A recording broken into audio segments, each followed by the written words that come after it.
Hello, everybody. How you doing out there tonight? It's your boy. It's your man. It's Mr. Talk 718 with Talk Life, the podcast. Today, I want to talk about protecting the black woman, the most disrespected person in America, and why. Oh man, this is a real touchy, feely type of subject because I completely understand what's going on in America, and we need to fix it. It's atrocity, it's sadness, it's hurt, it's sorrow that come to my mind when I think about how much our women go through, our black women go through. And it doesn't really matter how she move, how she act, how she feel, how she look, how she dress. We have to take the time out and actually get to the bottom of what's going on. And in America, the black woman is the shoulder that the black man have stood on for generations. We stood on them shoulders for generations. They have started movements, these women. They have birthed our children. They have dealt with abuse and so much more. Yet the hardship and the emotional strain has never left the black woman. We say we love her. We say we honor her. But do we? Do we really do all the things that we say we do? Because I know for a fact, when I think about my mom, and then I think about dealing with a woman that's not my mother, right? I think about how would that woman's child feel.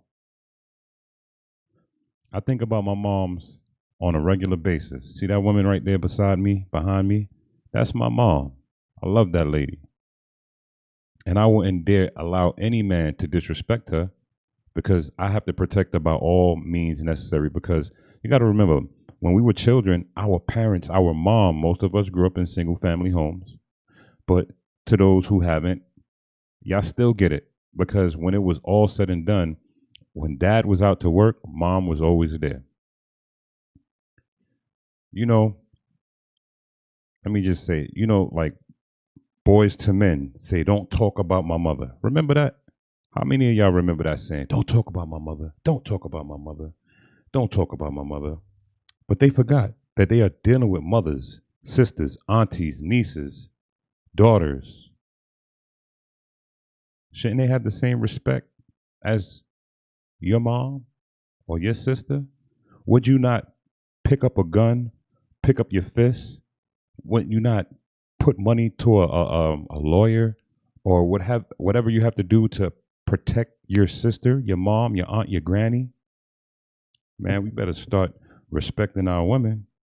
Respect them like you would respect your mom. Because you got to think, we don't know what our mothers been through to give us the life that we had, but they demand respect from you and from anybody else, right? See, every day we stereotype our black women and point fingers. We tell them, don't do this and don't do that. And then what do? We go out and we do exactly what we asked them not to do. Be faithful. We asked them to be loyal, be honorable, right? Be respectful. And then we break down every word we said to her and do exactly what we asked her not to do. We do it ourselves. We will say that that's what whores wear. That's what whores do. That's what this, that, and the third. We'll give them those names and not realizing what we're doing to our women. We're breaking them down. That's a mental control issue. So we break them down. And then you wonder why we have so many women out there going through the psychological and emotional things that they're going through in the year 2020. And this is nothing new. This is old. It's been going on for generations. This is a newly generational thing. This has been going on for at least the last 40 to 50 years. They broke down the black family. They broke it down. We had that. We lived it. Our grandparents could tell us all about it if we listen, but we need to listen, right? We go out there and we stereotype our black sisters, our black women, and then we go out there and we are attracted to the very thing we oppose. We'll see a female and we will tell our woman not to, right? We would say, don't do this and don't do that, right? But again, we would go out and we would deal with the same type of person. It doesn't matter the color.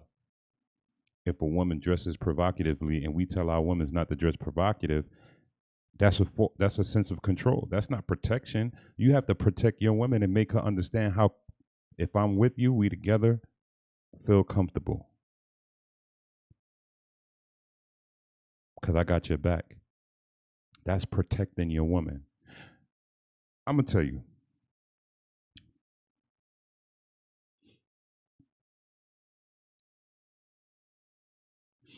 Anger and abuse to black women is very high by all groups of people, from Asians in our community opening up nail salons, beating up our grandmothers, right? To us black men, or white men, Spanish men, verbally and mentally and physically abusing our wives. That is unacceptable. You ask me why? Let me ask you why. I'm going to ask you this. Don't ask me that. I'm going to ask you this, right? Name a time when your moms, your girlfriend, your lover, your sister, your friend, homegirl, how many times have they came out of the blue and had your back? They didn't even come out of the blue. They was there for you from day one. How many times? Name a time that they was not there.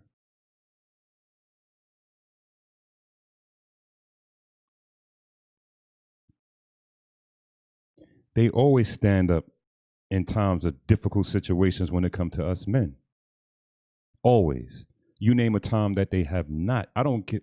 You can give me an example of a hood rat, right? That we're gonna say hood rat, right? And they will get up and they will get out and they will support that man out of love, out of affection, out of whatever feeling or emotion, or just out of being a strong woman to hold that man down. See, I learn every day. I learn. So yes, I still believe that we have to be a specific way towards each other, and we have to be a positive light towards each other. So that means if we're doing something that might be deemed negative, we have to fix that in order to become a stronger force. But that don't necessarily mean I'm going to turn around and say, I can't with you, sister, because you dress like that, or I can't with you, sister, because you act like that, or I can't be your friend because you have a different mindset. I don't particularly care for a sister like Candace Owens, but guess what? She's a sister, right? And I know even though she's married to whoever she's married to, guess what? If she needed me as my sister, as a black woman that needs to be protected from whatever the situation is, I'm going to protect her. That's my job. Because the black woman is the most disrespected woman, person, human in the United States. And I don't mean by white people. I mean by everyone. See, this is not a black or white thing. This is a thing that's going on, period, to black women from everyone. I read an article, and the woman, I guess it's a blog, she was like how she feels that black men don't like black women.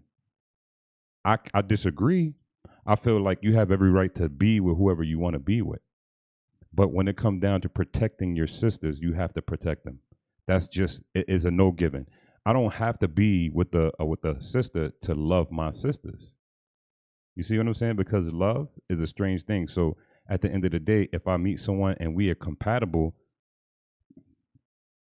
I can't do nothing about that because that's what happens. But at the same time, I'm not going to let nobody disrespect my sisters. I'm not going to use the term queen. I'm not going to use the term goddess and all of that. No, they're my sisters before they're anything. You get what I'm saying?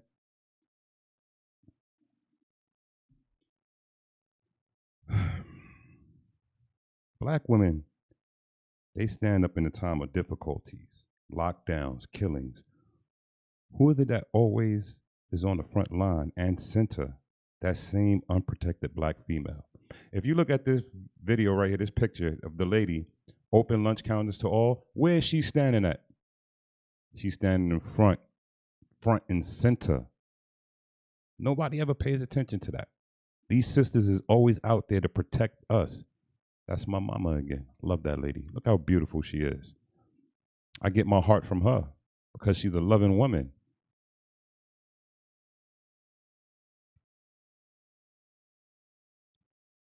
It's crazy. We got to protect our people. We got to protect our women.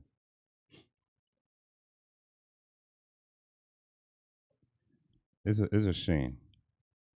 But I'm going to show y'all something. I'm going to teach. I'm going to teach. I'm going to give y'all a few women that just basically was there on the front line. And it don't matter what they were doing. It was to make a change for us. This is how strong the black women are, and they're always going to be the strength. Anytime we're down, we always run to mama. Who is mama? What didn't Tupac say? Always was the black queen, mama. For you, it wasn't easy to raise a man. It wasn't whatever. I'm not a Tupac fan, but I know he said it wasn't easy for his mother to raise him because he was a man, but she did her best job. And hence, this is why she'll always be a black queen, even though she did the things she did. It took strength and perseverance. It took the ability to look at herself in the mirror and say, you know what? I got to get my life together because I'm raising a male child. And I need him to see how a woman is supposed to be treated. My mom's, man, if I tell y'all the stories about me and my relationship with my mom's, man, that's my best friend. But we've been through some things. Not bad, but it's her testimony to tell. Okay, so there was a woman named Reverend Dr. Pauly Murray. She was born in 1910 and died in 1985. She was the professor at the Brandeis University in 1970. The draft woman of civil rights victories. This woman was the cornerstone of Brown versus Board of Education in Topeka. The 1954 Supreme Court case that ended school segregation, but the lawyer, Episcopal priest, pioneering civil rights activist, and co-founder of the National Organization for Women wouldn't be made aware of the extraordinary accomplishment until a decade after the fact. Why they didn't tell her?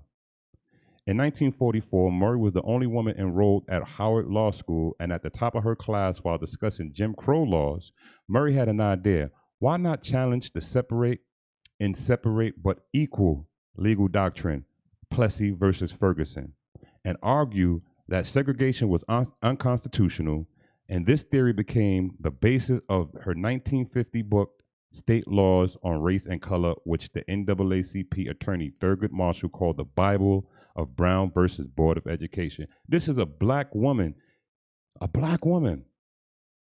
standing up to make changes for all of us men, women, brothers, sisters, mothers, aunties. She was out there, she was doing it, and she stood up against the system. And this is why we need to protect our women. Because if we protect them, right, we will have a bunch. Man, I'm telling you, the women are the activists. They get out there and they fight. They get out there and they fight for a cause. It don't matter what the cause is. It could be a bad cause. But if she believe in it, she's going to hold you down or rather push you up. Right? Nobody can't tell me nothing about no black woman. There's a lot of people on the internet, a lot of men talking about how black women are this, that, and the third, and they have all these issues. Even with them, if you don't like what they're doing, it's our jobs, if we don't like something, to bring that woman to the side and we teach them and educate them. That's what our jobs are. That's what we're supposed to be doing. We're supposed to be the one that's teaching and educating. Because if we don't like something, how would if you see me and you don't like something that I'm doing, right? If you don't say anything, wouldn't that be me being lost in the sauce? Because you're not liking something and you're not telling me, so there's no communication. So if there's no communication, how would I know that I'm doing something wrong? Right? See, that's what the problem is. We can't protect each other because we don't talk anymore. We can't protect the black woman because the black man don't want to get out there and get off of this high and mighty, egotistical bull crap that they're on and talk to their sister or their wife or their mother or their daughter or their girlfriend or their best friend. Let's talk. Let's have the dialogue. We want to build a strong community. We have to talk. We have to. I'm going to tell y'all, I'm going to talk about a few people and I'm going to get off of this. But I want y'all to look these names up if you can. So the first woman, black woman, held it down, fought the system, civil rights. Her name was Reverend Dr. Pauly, Pauli Murray. All right. Now, this young lady right here, you know, this lady right here, when I think about her and I think about the pictures that I saw of her son, and it breaks my heart because it took over almost 100 years for the person to admit that he did not do what they said he did. The name this black, strong, powerful woman, her name was Mammy Till Mobley. So y'all know who I'm talking about, right? Emmett Till. This is his mom, right? Inspirational mother of a martyr. Mammy Till Mobley. Story is one of triumph in the face of tragedy. Though she never sought to be an activist, her resolve inspired the civil rights movement and broke the emotional chains of Jim Crow. The Reverend Jesse Jackson would remark upon her death. On August the 28th, 1955, Mobley's 14-year-old son, Emmett Till, was brutally murdered in Money, Mississippi by two white men who claimed that Till had wolf whistled at one of their wives. When Till's mutilated corpse was found 3 days later in a Tallahatchie River, Mississippi officials tried to dispose of the body quickly, but Mobley obtained a court order to have her only child remain returned to Chicago. Though his casket arrived padlocked and sealed with the state seal of Mississippi, Mobley insisted that her son's brutalized body be displayed during this funeral. "I want the world to see what they did to my boy," the grieving mother explained. Miss Mobley did a profound strategic thing, Jackson later told the New York Times. More than 100,000 people saw his body lying in the casket. At that time, the largest single civil rights demonstration in American history. Until her death in 2003, at the age of 81, Mobley advocated for underprivileged children and against racial injustice. Although she never got justice for her son, the murderers were acquitted by an all-white male jury. So right there, you see, it wasn't none of her peers. Mobley didn't let it dampen her spirit, as she told a reporter, "I have not spent 1 minute hating." We have to protect our women because these are the type of things they do for us. They did for us. Don't we need to bring up a new generation of new activist black women? Because I mean, they go hard. And you can't never say anything about a woman that's black and that's an activist. Man, My heart goes out. I mean, just thinking about Emmett Till, just it messes with me. You know, he was so young, and it's still going on today. But that's another story for another time. But just know that we have these women out here, they're fighting. I mean, even though, everybody is not into the protesting, I am for the protesting. Just to give y'all a heads up, I've protested. I've been out there. I've had my signs up. I've screamed. I've yelled. I've been dehydrated, nearly passed out. I did it all. You know what I mean? I marched for Black Equality Movement. We are not affiliated with Black Lives Matter, but I understand the movement of Black Lives Matter, right? And we was out there. You see these women? We demand equal rights now. This is what's going on today, and it's bigger because it's still going on. Over 100 days of protesting, and if you look, and when you see people speaking, who do you see? You see the women. All groups of women, Black, white, Hispanics, all women of color. But you see how that Black woman is out there, and they're forceful. They're making their voice be heard on behalf of what's going on in the world of America. We have to hold these women up, man. We have to make sure we hold them up, right? And we got to make sure we protect them by all means, any means. Like we would protect our moms, we have to protect these women out here, these Black women. Look how beautiful these sisters are. Look at that. Beautiful. Beautiful.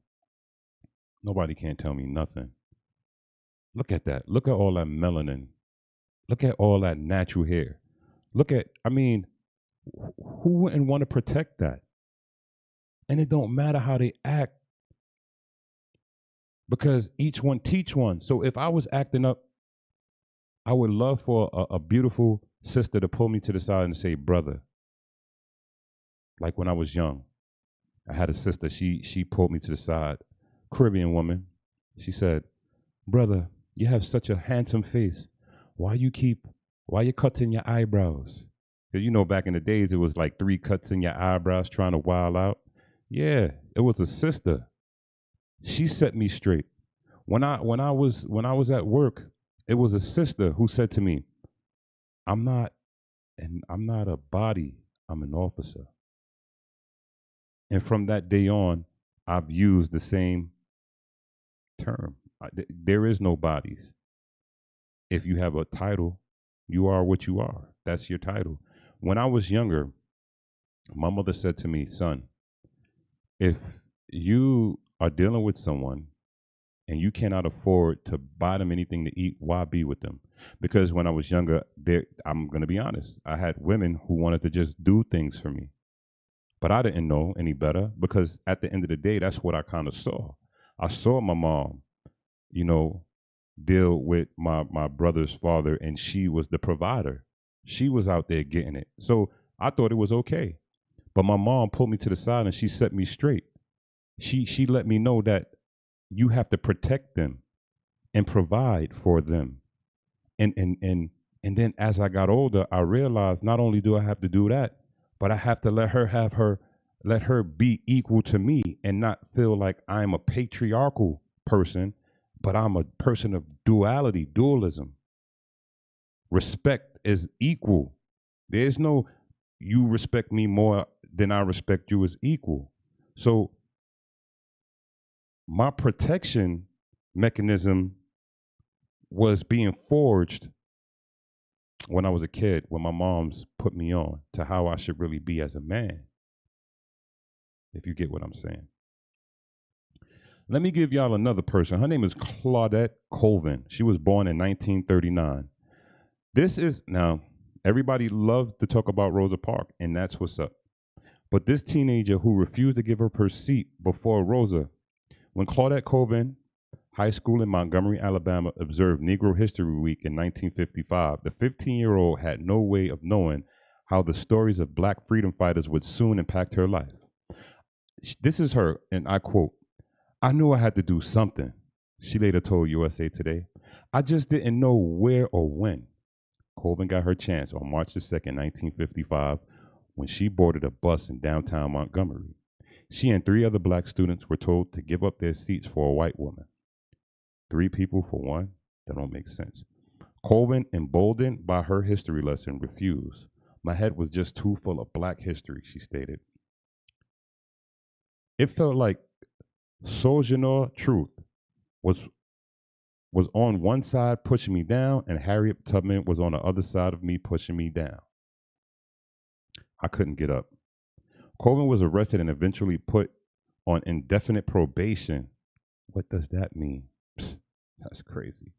Though Colvin's courageous act occurred 9 months before Rosa Parks' similar protest, the NAACP chose to use the 42-year-old civil rights activist as the public face of the Montgomery bus boycott. As they believed an unwedded mother, Colvin became pregnant when she was 16, would not be the best face for the movement.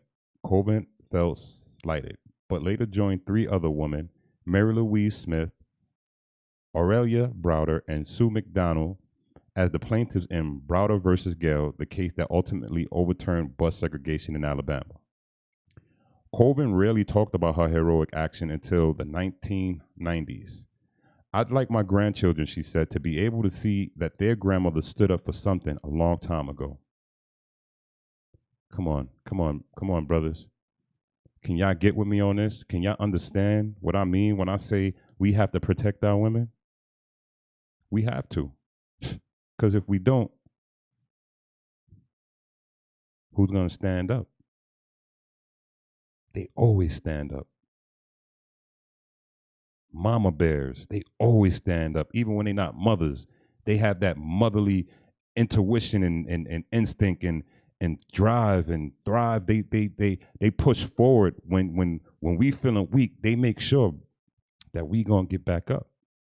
That's what they do. And we can't protect them? Are you kidding me? Stand behind me. I'll protect you. I'm going to talk about Marty Below, 1925 to 2019. This young lady passed away last year. The daredevil who served as MLK's right-hand woman. You see that? Right-hand woman. In 1955, Maud Below, a young mother who had studied business and literature in college and was program director of the first black radio station in Montgomery. A lot of stuff went on in Montgomery. She was approached by her husband's friend, a young minister and activist named Martin Luther King Jr. She became his secretary. After agreeing, Below became the Reverend Dr. King's right-hand woman from 1955 until 1960. Years of great unrest and transforming events that included the Montgomery bus boycott, the publication of King's first book, Stride Towards Freedom, and the prayer pilgrimage for peace in D.C. Her workplace Ballou in enormous danger. In 1957, she was listed as number 21 on the Montgomery Improvement Association list of persons and churches most vulnerable to violent attacks. King was at the top of the list. She was his right hand. Her children's lives were threatened, and the KK members watched her at work through the windows of the church, but Ballou just kept on working. I was a daredevil, I guess, she told the Washington Post in 2015. Come on, guys. Come on. We protect them. We got to protect them. Protect these black women. Respect these black women. Love them. Honor them.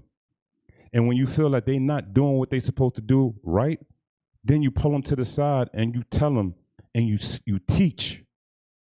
You inform. You communicate. She continued to say, I didn't have time to worry about what might happen or what had happened or what would happen, said Ballou, who went on to serve as a teacher and college administrator. We were very busy doing things, knowing that anything could happen, and we just kept going. Ballou passed away August 26, 2019. She was 93 years old. She's a strong woman, 93. Come on, man. I'm going to give y'all one more. Let's see. All right, I'll give y'all 2 more. I'm not going to make this too long. Diane Nash, born in 1938, freedom rider and nonviolent student activist for desegregation. A native of Chicago, Diane Nash hadn't experienced the shock of desegregation within the Jim Crow South until she attended Fisk University in Nashville, Tennessee. The whites only sign scattered throughout Nashville inspired Nash to become the chairperson of the Student Nonviolent Coordination Committee, SNCC, in 1960. Look how close, that wasn't even that long ago. That was 60 years. Damn, 60 years ago. Seemed like it wasn't long. It was a long time ago. Where she organized a sit-in at segregated lunch counters throughout Nashville. Nash kept the group commitment to nonviolence front and center at the sit-ins, which proved very effective in ending discriminatory practices within the restaurants. The following year, Nash took over responsibility for the Freedom Rides and protests against segregated bus terminals that took place on Greyhound buses from D.C. to Virginia. The Freedom Rides, which were initially organized by the Congress of Racial Equality, CORE, encountered a mob of angry segregationists as they entered Anniston, Alabama, and were brutally beaten and unable to finish the route. SNCC, under the direction of Nash, continued to protest from Birmingham, Alabama to Jackson, Mississippi. Mississippi and Alabama. Yeah, I ain't even got to say it. Before setting off with a group of 10 students from Nashville, Nash received a call from John Siegenthaler, assistant to Attorney General Robert Kennedy Jr., who tried to persuade her to end the Freedom Rides, insisting the bloodshed would only continue if they persisted. Man, look, this is why I say what I say. Now check this out. Nash, unshaken by the stance of the White House, told Siegenthaler that they knew the risks involved and had already prepared their wills before continuing the Freedom Rides. Come on now. Somebody tell me something. Somebody tell me something. This is what women, black women, do and did and are still doing today. And we can't protect them and respect them and love them. Come on, man. Let's get off this BS and start protecting these women, man, who do everything to make sure that our lives are better. Come on, man. Let's get it together, brothers. And this is for everybody. If you see somebody disrespecting a black sister, we all need to say something, man. Because even when they wrong, we might be wrong too. More than likely we are. Because women always tell you what they're thinking before they do. So we just have to pay attention. Nash later moved back to Chicago and went on to serve as an advocate for fair housing practice. So she continued her work. She continued. After all of that, she continued to try to help people. And we can't protect them. She's out there trying to protect people, poor working families. Her contribution to the success of civil rights movements have been increasingly recognized in the years since. In 1995, historian David Halberstein described Nash as bright, focused, utterly fearless, with an unerring instinct for the correct tactical move at each increment of the crisis. And I'm going to finish it off with this young lady because, again, next to every strong man is a stronger woman because she's going to always push you forward. Coretta Scott King, 1927 to 2006. Human rights activist, she was a pacifist, and she was a musician. In 1968, just days after the assassination of Reverend Dr. Martin Luther King Jr., his wife Coretta took his place at a sanitation workers' protest in Memphis. A few weeks later, she kicked off his planned Poor People campaign. She had long been politically active, but her husband's death galvanized her activism. King earned a bachelor's degree in music and education from Antioch College and had met her future husband while studying at the New England Conservatory of Music in Boston in the early years of civil rights movement. She hosted a series of popular freedom concerts, raising thousands of dollars for the movement. After her husband's assassination, King campaigned tirelessly to make his birthday a national holiday and raised millions to establish the Martin Luther King Jr. Center for Nonviolent Social Change. An avowed feminist, she was active in national organizations for women and was an early advocate for the LGBTQ rights. During the 1980s, she was a vigorous opponent to apartheid. So that means she was out there, South Africa. She didn't like that. King understood that she would be remembered as a widow and human rights activist, but as she once said, she hoped to be thought of a different way as a complex, three-dimensional, flesh and blood human with a rich storehouse of experience, much like everyone else, yet unique in my own way, much like everyone else. Listen, let me just tell y'all, brothers, man. Let's be real. We have to protect these women, man. They out here doing what they got to do to hold us down. They raising our children. They're cooking our dinners. They're out working. They're braiding hair. You know, they're they're they're loving. They're being activists. They're being abused. We need to protect them. They're being mistreated. We have to protect them. These women are being stereotyped. We have to protect them. We can't allow anyone to talk bad about our women. We need to educate the haters. We need to educate the people that's out there talking reckless, not understanding what it takes to be a black woman. Black men out there that's listening to this. Think about your mother. Think about your grandmother if your mother didn't raise you. Think about your daughters. Think about your sisters. Think about the women that's in our lives that we love and just reverse it and say, well, these are some women in my life that I might not know, but I know somebody loved them, care for them, respect them, feel a way about them. Let's protect them. Let's put all the bullshit aside and let's actually do our jobs and protect our black women, man. It ain't that hard. Sometimes all it takes is a little bit of knowledge, giving them a little feedback, listening to what they're talking about. We always want to call women emotional, but women are like cats, right? And not to be funny, but women are like cats, and I want to show you why I say that. Cats don't bother you unless they need something. Think about that. These sisters don't bother you unless they need something. Think about that. If you're doing your job and listening, like they can be going through something. They can be having breakdowns, mental issues. They can be going through work issues. They can be physical body issues. The body is changing. They can be going through anything we don't know.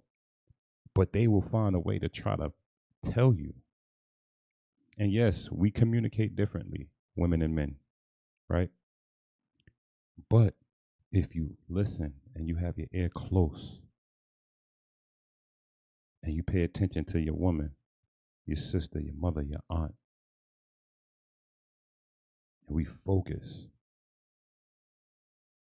and we take a second to really listen, you know what's going to happen?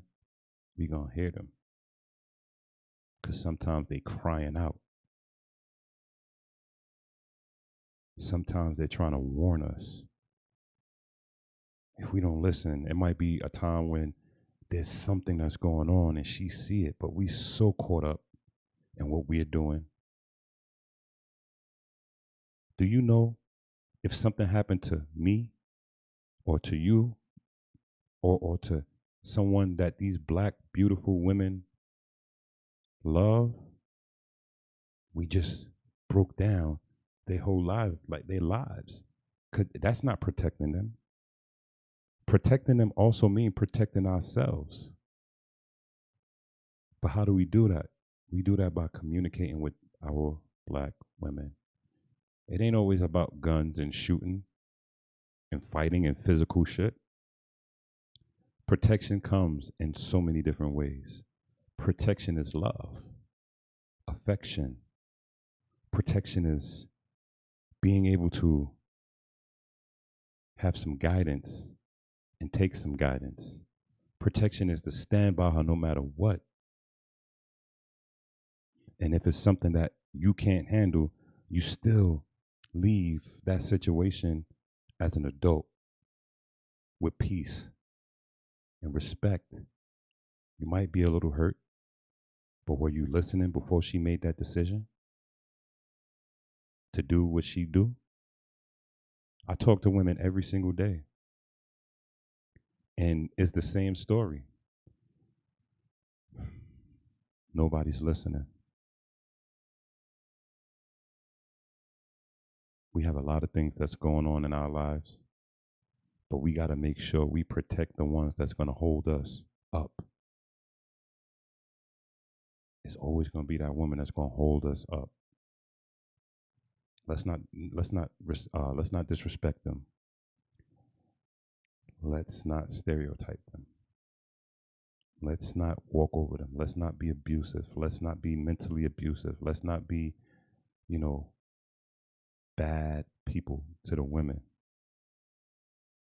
And if that woman is not for you, it's okay.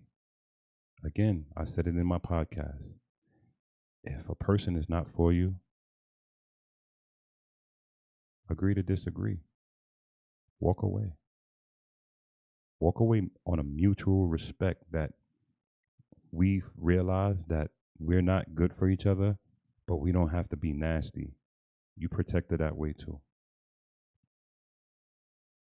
Remember, love is love, man. We got to do what we got to do, man. We can't allow some of these men out there to talk bad and negative and be divisive, because we ain't got time for that. We need to grow. We need to grow. We need to grow through unity and respect and honesty and loyalty, through communication. Anyway, this is your guy, your man, Mr. Talk 718 with TalkLife, the podcast. Again, make sure you guys follow me and subscribe. Make sure you press that thumbs up if you're on YouTube. If you're listening to this video on any of my podcast platforms, please feel free to leave a message, to follow. I would gladly appreciate that. And I want to also say hashtag Black Equality Movement, or hashtag BEM. And again, make sure you guys subscribe and follow me on all social media platforms. Talk Life with Mr. Talk 718. Peace.